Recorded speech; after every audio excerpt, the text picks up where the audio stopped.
Halo semuanya, kenalin gua Adi Ari Kesuma. Dan di episode kali ini gua mau ngajak kalian ngobrol soal sesuatu yang mungkin pernah kalian rasain, tapi nggak pernah bener-bener kalian pikirin. Pernah nggak sih kalian lagi scroll di internet, terus tiba-tiba nemu cerita serem? Bukannya langsung skip, kalian malah baca sampai habis. Atau lagi nonton film horor nih, udah tahu bakal ada jump scare, tapi tetap aja nggak bisa berhenti nonton. Kenapa sih kita suka hal-hal yang bikin takut? Kenapa kita suka sensasi deg-degan, padahal otak kita juga bilang kalau itu bahaya? Sebenarnya ini bukan hal baru. Dari dulu manusia selalu tertarik sama cerita-cerita menyeramkan. Bahkan di zaman dulu, sebelum ada film atau internet, orang-orang udah punya cerita rakyat tentang hantu, monster, atau makhluk-makhluk gaib. Kita bisa lihat di berbagai budaya di dunia, selalu ada kisah yang bikin bulu kuduk berdiri. Itu nunjukin kalau ketertarikan kita sama hal-hal yang menyeramkan itu bukan cuma tren sementara, tapi sesuatu yang udah tertanam dalam diri kita sejak lama. Dan ini bukan kebetulan, otak kita memang dirancang buat selalu waspada terhadap bahaya. Salah satu alasan utama kita tertarik pada hal-hal menakutkan ada di otak kita sendiri, tepatnya di bagian yang disebut amigdala. Ini adalah pusat kendali rasa takut yang berfungsi sebagai alarm tubuh kita. Begitu kita menghadapi sesuatu yang dianggap berbahaya, amigdala langsung kasih sinyal ke tubuh buat bereaksi. Ini yang bikin kita tiba-tiba deg-degan, jantung berdetak lebih cepat, tangan mulai berkeringat, dan otot jadi tegang. Secara evolusi, ini gunanya buat bertahan hidup.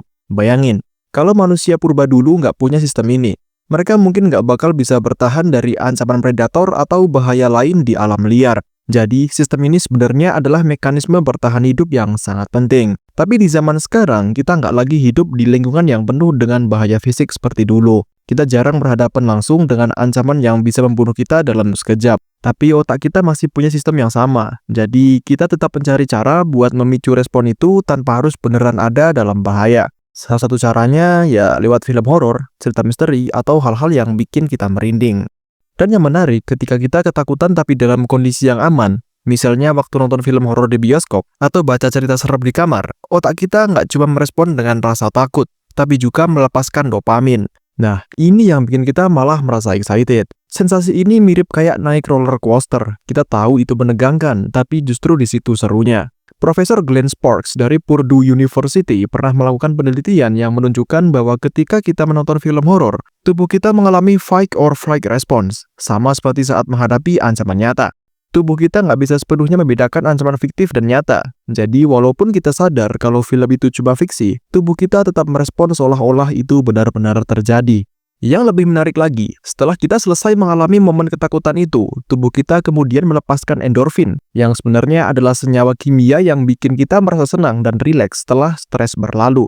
Ini mirip dengan efek yang dirasain orang-orang setelah olahraga berat atau setelah naik wahana ekstrim. Makanya, banyak orang yang justru ketagihan nonton film horor atau mencari sensasi serupa dalam bentuk lain, kayak cerita-cerita misteri, game survival, atau urban legend yang bikin penasaran. Tapi nggak cuma itu. Ada faktor lain yang bikin kita suka sama hal-hal yang menyeramkan, yaitu rasa penasaran. Otak manusia itu didesain buat selalu nyari jawaban. Kita nggak suka kalau ada sesuatu yang nggak bisa dijelaskan atau ada misteri yang belum terpecahkan. Ini yang bikin kita betah baca cerita misteri atau nonton film thriller yang penuh dengan teka-teki. Psikolog Daniel Berlin dari University of Toronto menjelaskan bahwa manusia punya kecenderungan alami untuk mencari pengalaman yang merangsang pikiran dan emosi. Semakin misterius atau membingungkan suatu hal, semakin besar dorongan kita untuk mencari tahu jawabannya. Ada teori dalam psikologi yang namanya Zeigarnik Effect, yang bilang kalau otak kita lebih gampang ingat sesuatu yang belum selesai dibanding yang udah kelar. Itu sebabnya kalau ada cerita yang ngegantung atau ending yang bikin penasaran, kita jadi kepikiran terus. Ini juga alasan kenapa banyak orang suka teori konspirasi, karena ada sesuatu yang terasa kurang dan otak kita pengen ngisi kekosongan itu. Selain itu ada juga teori yang disebut excitation transfer theory yang dikemukakan oleh psikolog Dov Zilman.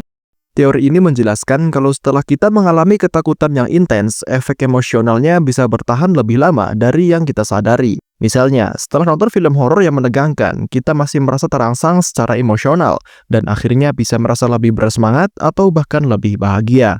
Menariknya, ada penelitian lain yang menunjukkan bahwa orang yang suka film horor cenderung lebih resilient atau tahan terhadap stres.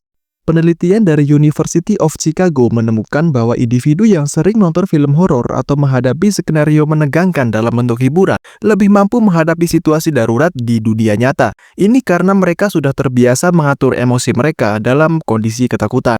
Tapi ada juga sisi lain yang perlu diperhatiin. Meskipun kita bisa menikmati rasa takut dalam kondisi tertentu, ada batasannya juga. Kalau terlalu sering terpapar hal-hal menyeramkan, otak kita bisa ngalamin yang namanya desensitisasi. Semakin sering kita melihat sesuatu, semakin biasa rasanya. Ini bisa bagus dalam beberapa situasi. Misalnya, kalau kita pengen ngurangin rasa takut sama sesuatu. Tapi kalau sampai bikin kita kehilangan sensitivitas terhadap bahaya nyata, itu bisa jadi masalah. Makanya, ada baiknya kita tetap menikmati hal-hal yang menegangkan, tapi juga tahu batasnya. Kalau mulai ngerasa gelisah berlebihan atau malah susah tidur gara-gara kebanyakan konsumsi horor, mungkin itu saatnya buat ngasih jeda. Menikmati ketegangan itu sah-sah aja, selama kita tetap bisa ngontrol diri dan nggak sampai ke bawah suasana di kehidupan nyata.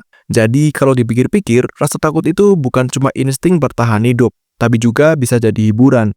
Dari dulu sampai sekarang, manusia selalu tertarik sama misteri, hal-hal yang nggak bisa dijelaskan dan sensasi yang bikin jantung berdetak lebih cepat.